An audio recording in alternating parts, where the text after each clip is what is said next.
We're going through a difficult patch right now, but I want to discuss a practice that can help us to remain happy. I'm Doug Smith of the Online Dharma Institute, that's onlinedharma.org, where you can find courses about early Buddhism, and I'm going to have a deal going through this month of April that might help you to learn more about early Buddhist philosophy, Dharma, practice. I'll put links in a pinned comment down below.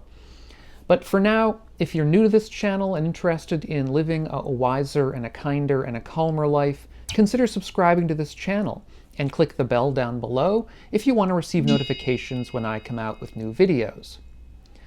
So a lot of us think of happiness as something that comes from outside of us, that it's the situation we find ourselves in the world that makes us happy or not.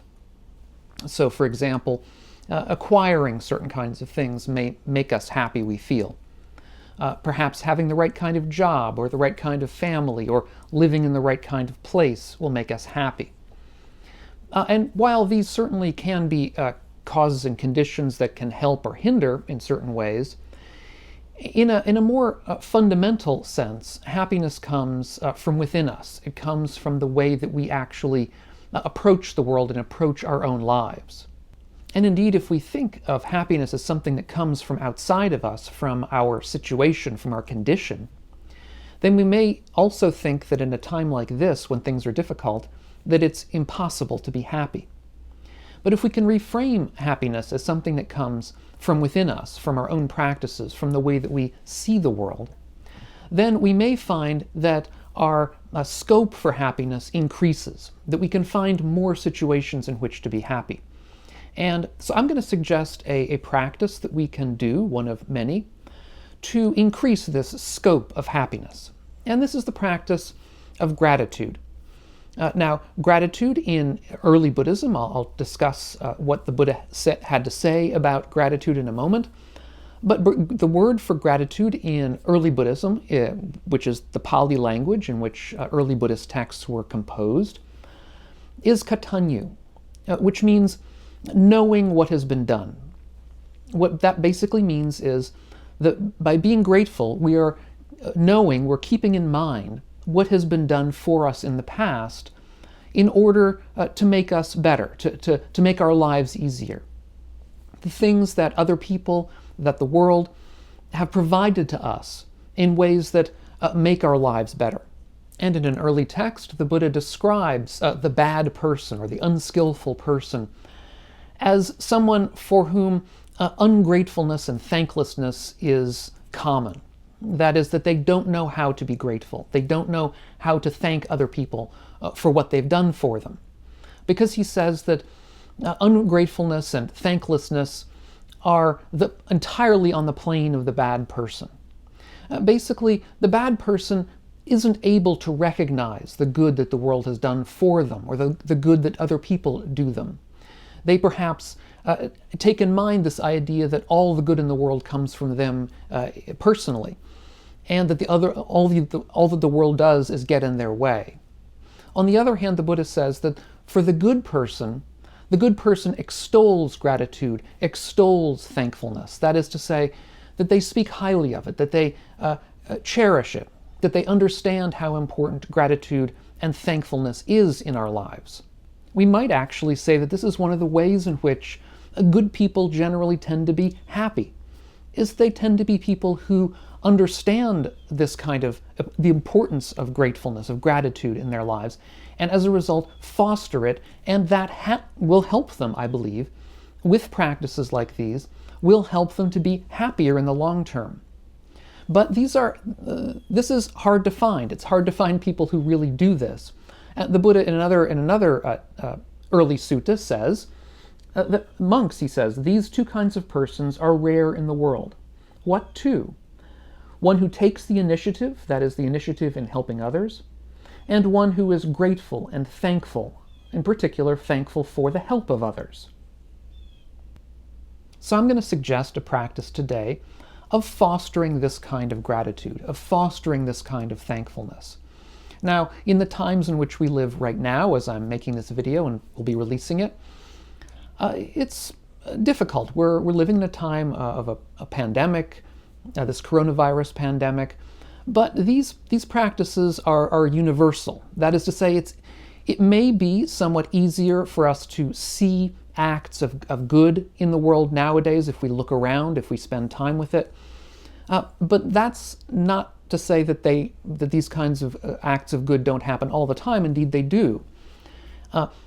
Nowadays, we will hear stories in the news, perhaps, of wonderful things being done in hospitals, of nurses and doctors who work incredibly long hours under very difficult circumstances, putting themselves at significant personal risk in order to save the lives of hundreds and thousands of people. We may hear of first responders doing the same kinds of thing, ambulance crews and the rest, in emergency departments, in other parts of hospitals and so on. But this, we shouldn't think, only happens during times of stress and difficulty. Similar kinds of things happen all the time. So although this is a practice I would suggest for right now, it's a practice that we should take into the rest of our lives. And indeed, if you're seeing this video at some point that's not associated with a pandemic, that doesn't matter. The practices are the same and should still be ones that we foster. And I want to go into a little bit more detail about the sorts of things that we might consider feeling grateful about. That is to say, we should be careful not to be too stingy with our gratitude. There's a lot more to be grateful about than things that get in the news. For example, the way things are right now, we see a lot of stores that are closed. We see a lot of, let's say, gyms or theaters, restaurants that we can't attend, we can't go to, that we can't frequent, that we can't spend time in. And many of us will indeed feel that our lives are diminished as a result. We're sorry that we can't do the things that we used to take for granted.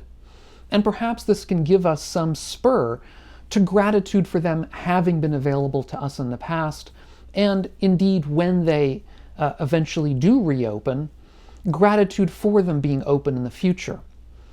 Things that we often take for granted because they seem part of our normal atmosphere are in fact parts of the world that are hugely beneficial to us, and the sorts of things that we actually spend a lot of time enjoying.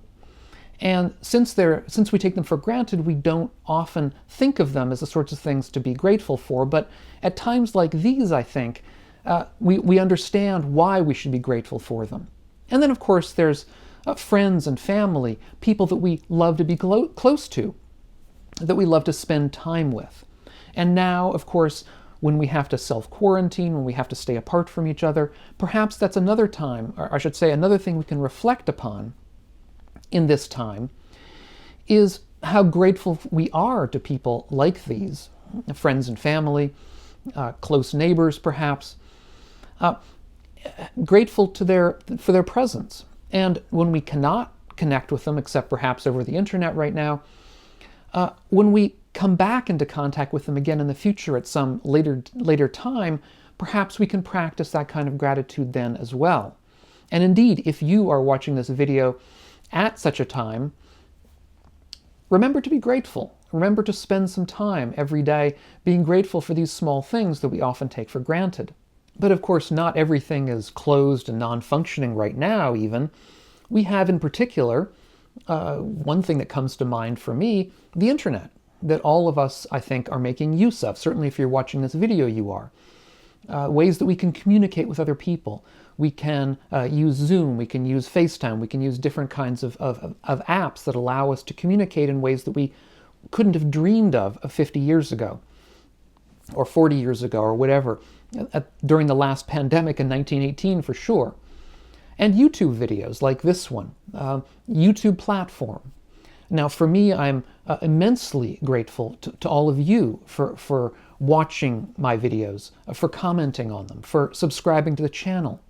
I'm immensely grateful to my patrons over on Patreon for helping to support the work that I'm doing here. This is the kind of thing that comes to my mind every day, how thankful I am to have such a wonderful group of viewers who are willing to put time and energy into watching these videos, and I hope we're getting something out of them. And also, we have to think about all of the causes and conditions that go into supporting a channel like YouTube, which makes my videos possible and makes your seeing them possible. So we have everything from electrical service, our electricians, the people who produce the power and get it to us, the people who maintain the power grid that we rely upon, the people that maintain, of course, our internet service. Oftentimes we think of them in unfriendly ways because we have trouble with it, and of course nobody likes to have problems with their internet.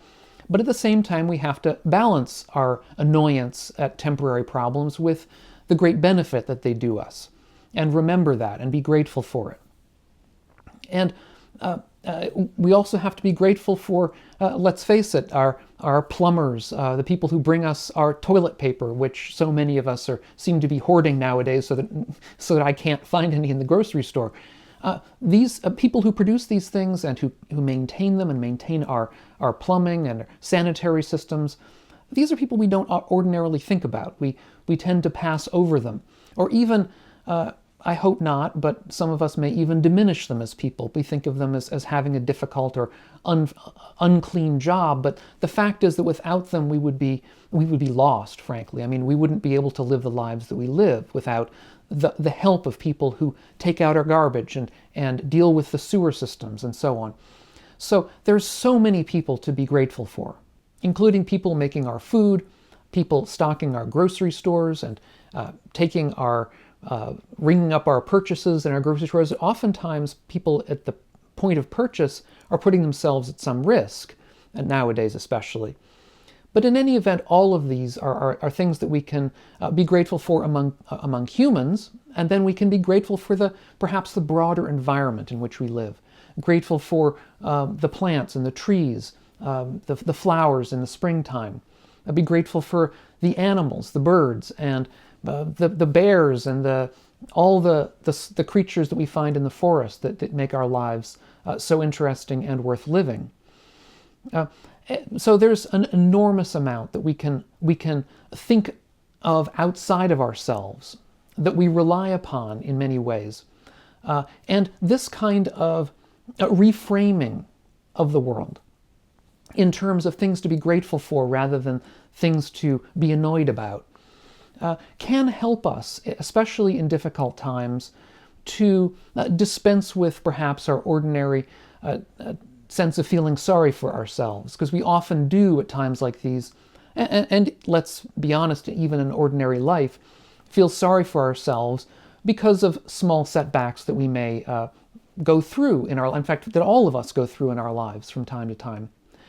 But if we can keep those in perspective and realize the good that we are done all the time, and keep in mind that good, then that can help us to put the small annoyances in their place.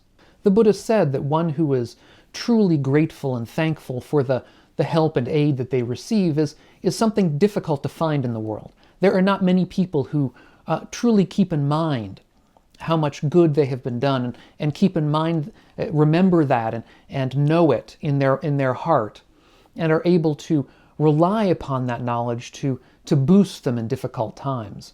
And that may be why it is comparatively difficult to find people who are really truly happy, because most of us tend to forget the good that others have done us and are doing us all the time, and the good that the world does us all the time.